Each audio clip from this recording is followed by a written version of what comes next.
Gênesis capítulo 49. Depois chamou Jacó a seus filhos e disse: Ajuntai-vos, e anunciar-vos-ei o que vos há de acontecer nos derradeiros dias. Ajuntai-vos e ouvi, filhos de Jacó, e ouvi a Israel, vosso pai. Ruben, tu és meu primogênito, minha força e o princípio de meu vigor, o mais excelente em alteza e o mais excelente em poder. Bom, aqui nós vamos ver agora, né, Jacó está prestes a dar os seus últimos suspiros de vida, né, ele está prestes a morrer, e ele sabe disso, então ele chama os seus filhos, após ter abençoado os filhos de José, ele chama então agora os outros filhos para que ele desse a bênção a cada filho. Isso era um costume, né, que eles faziam, os patriarcas faziam para os seus filhos, e como já foi falado, Deus honrava muito, né, e ele honra muito a palavra de um pai, né, principalmente naquela época, porque eles acreditavam piamente que tudo que o pai falasse, né, ele sendo um servo de Deus, isso realmente aconteceria, né. Nós vamos ver aqui que Ruben, né, Ruben, ele, apesar de ser o primogênito, ele peca e ele perde, né, a primogenitura. Já na época de Moisés, ele tem um número bem reduzido de guerreiros. Nós vamos ver aqui o que Jacó acaba falando. E Ruben, ele peca, né, juntamente com Bila, a concubina de seu pai, e por conta disso ele perde a primogenitura. E também é algo aqui que nós vamos ler. Inconstante como a água, não serás o mais excelente, porquanto subiste ao leito de teu pai.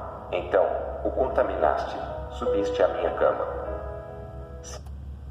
A gente viu então que ele não seria o primogênito, né? Por conta que ele contaminou a cama, ou seja, ele dormiu com a concubina de seu pai. Então, ele passa a ser, de certa forma, amaldiçoado. E a gente vê já na época de Moisés, ele tem um número bem reduzido, é uma tribo com um número bem reduzido de guerreiros, para provar o quanto Deus ele leva em conta, né, a bênção ou a maldição de um pai. Então fica aí a dica para você que tem filhos: cuide para o que você fala com seus filhos, né? Tudo que a boca falar, né, ela tem poder para abençoar ou amaldiçoar.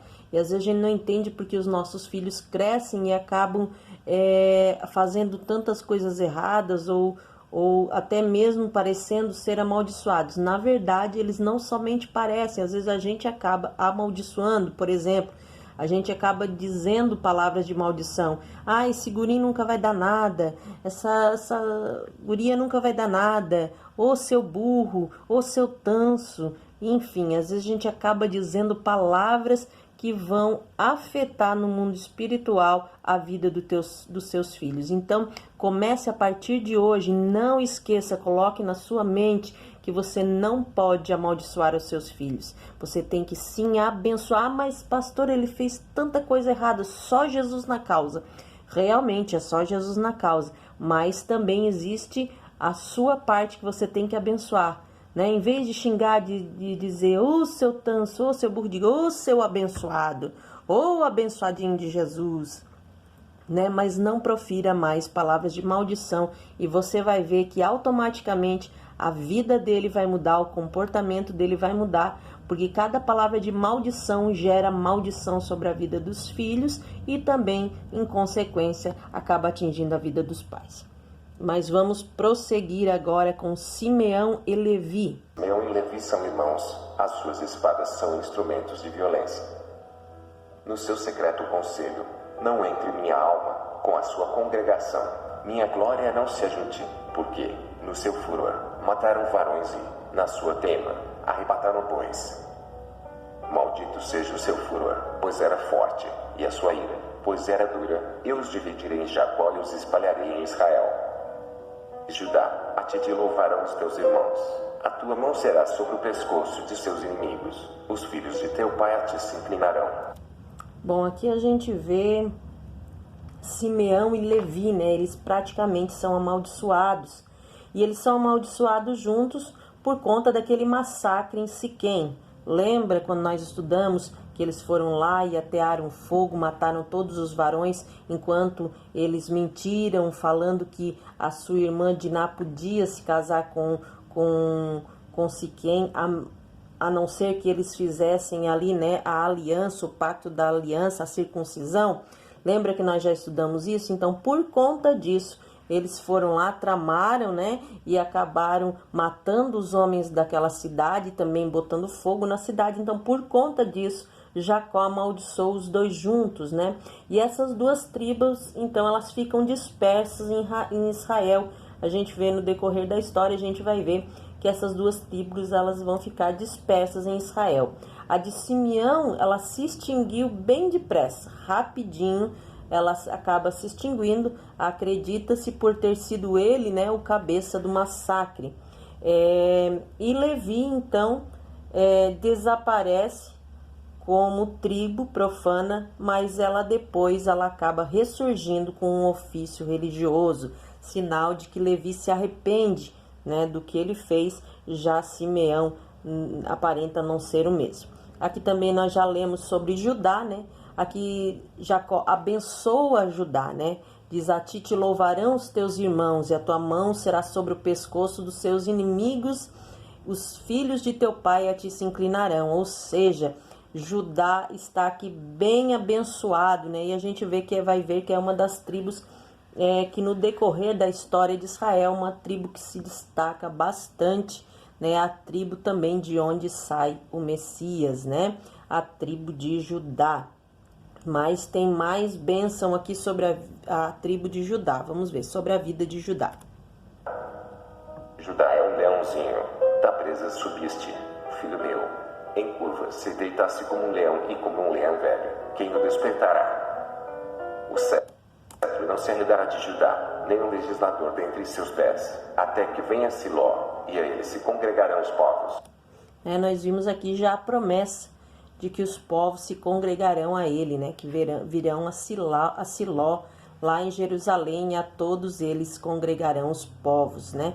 Então aqui uma grande bênção, e chama Judá, né? O leãozinho, um símbolo, né? Que foi recebido por Judá. E esse é um sinal de liderança, né? O leão é um líder, ele é um bom sinal ali, uma boa bênção para a vida de Judá.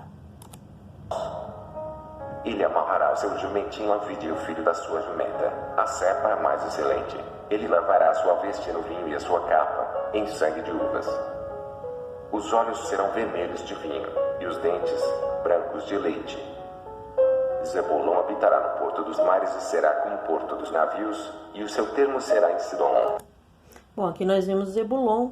Zebulon já habitará no porto dos mares, né? Esse porto dos mares está perto da Fenícia, em Sidom. Issacar é jumento de fortes ossos, deitado entre dois fardos. Já Issacar a gente vê aqui, né? Também comparado a um animal forte, né? Um jumento de fortes ossos, né? Instalado na rica planície de Esdrelon. Depois, no fim, ele se enfraqueceu e aceitou, então, o jugo dos cananeus, algo bem difícil que acontece, como foi aqui abençoado, dizendo que ele estaria deitado entre dois fardos, ou seja, por mais forte que ele fosse, ele estaria cocheando em dois pensamentos, então, entre dois fardos, e ele acaba se enfraquecendo por isso, e ele então aceitou o jugo dos cananeus. E viu ele que o descanso era bom e que a terra era deliciosa, e abaixou o seu ombro para carregar, e serviu debaixo de tributo. Dan julgará o seu povo, como uma das tribos de Israel. Então Dan, né, ele recebe de Jacó essa palavra, onde ele será a tribo julgadora, né, e ele é comparado com uma serpente, né, como uma víbora, ou seja, perigosa, julgadora, traiçoeiro. E futuramente nós vemos que realmente isso acontece sobre a tribo de Dan. Dan será serpente junto ao caminho, uma víbora junto à vereda, que morde os calcanhares do cavalo e faz cair o seu cavaleiro por detrás. A tua salvação espero, ó Senhor. Quanto a Gade, uma tropa o cometerá, mas ele a cometerá por fim. Então aqui já sobre Gade, a gente vai ver que eles vão ficar instalados na Transjordânia.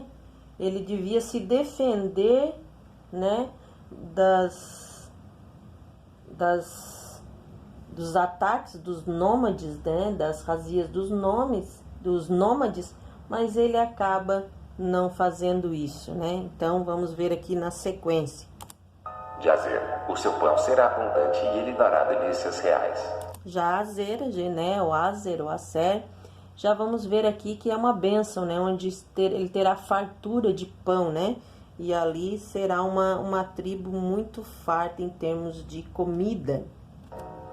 Naftali é uma serva solta, ele dá palavras formosas. Então, Naftali, né, o Naftali será uma tribo que se dará bem na fala, né? Dali sairão os arautos, né, os famosos arautos, e também acredita-se que dali saiu os artistas, né, os atores, as atrizes, porque eles se davam bem com palavras, os poetas.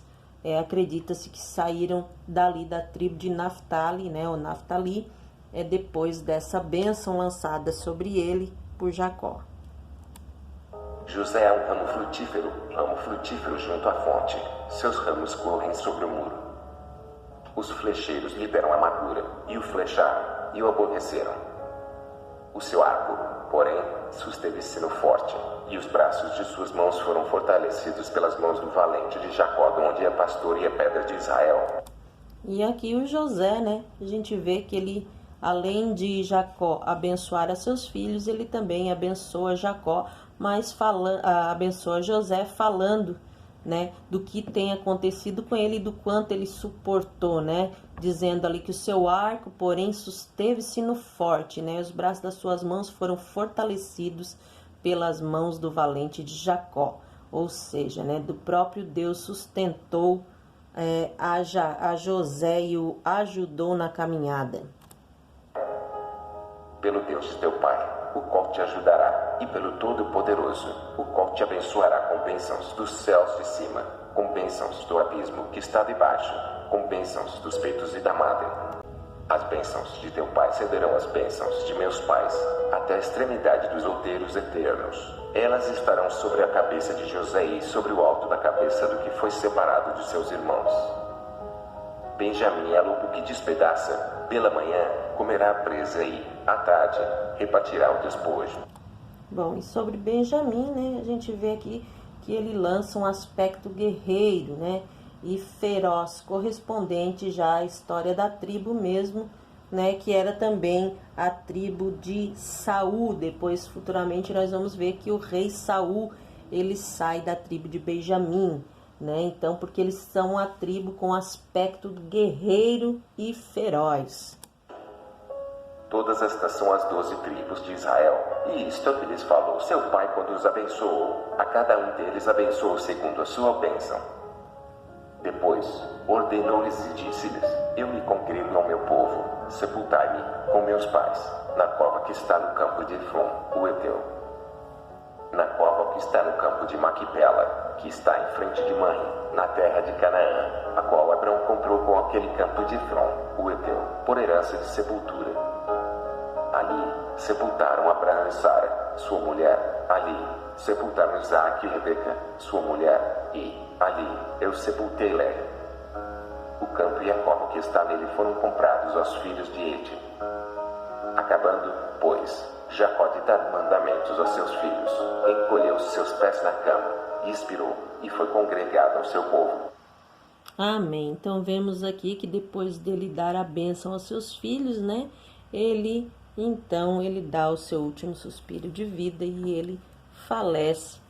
E ele somente pede, né, para que ele não seja enterrado ali no Egito, mas sim juntamente lá na cova de Macpela, lá perto das suas esposas, né? Ele quer, na verdade, ser enterrado junto aos seus antepassados, aos seus pais. E aqui nós findamos, então, a história de Jacó, a história da vida de Jacó. Ela termina aqui, mas claro, a sua história, o seu legado continua até os dias de hoje, né? Através das 12 tribos de Israel. Mas eu quero aqui encerrar, então, esse capítulo lembrando a você que nós estamos chegando ao final do livro do Gênesis, e visto isso, nós temos a nossa prova, que já está marcada, então, para o dia 29 de junho. Por que dia 29 de junho? Ainda falta um mês, pastora, para que você tenha tempo, né, para aqueles que não tiveram tempo de estudar aí todos os dias um capítulo, para dar um tempo para que as pessoas possam estudar, né, aí fazer o curso completo, para então, dia 29, vai ser uma terça-feira, nós vamos ter aqui a nossa prova, aqui na sede. Se nós vemos que o pessoal da Cabeçudas tem mais gente lá para fazer do que aqui, o pessoal daqui a gente leva até na Cabeçudas. Se não tiver, a gente, então, pessoal, vem até aqui, a gente vai combinando aí no pessoal, então, povo da igreja. E você que não faz parte da IEJEC, então, entre em contato conosco aí no número da IEJEC, que vai aparecer aí na sua tela. Você vai entrar em contato com esse número, então, marcando a sua prova. Para você que é de longe, que não poderia estar fazendo a prova presencial, aí nós vamos estar fazendo a sua prova via online, amém? Que Deus abençoe a tua casa, a tua vida, a tua família, em nome de Jesus.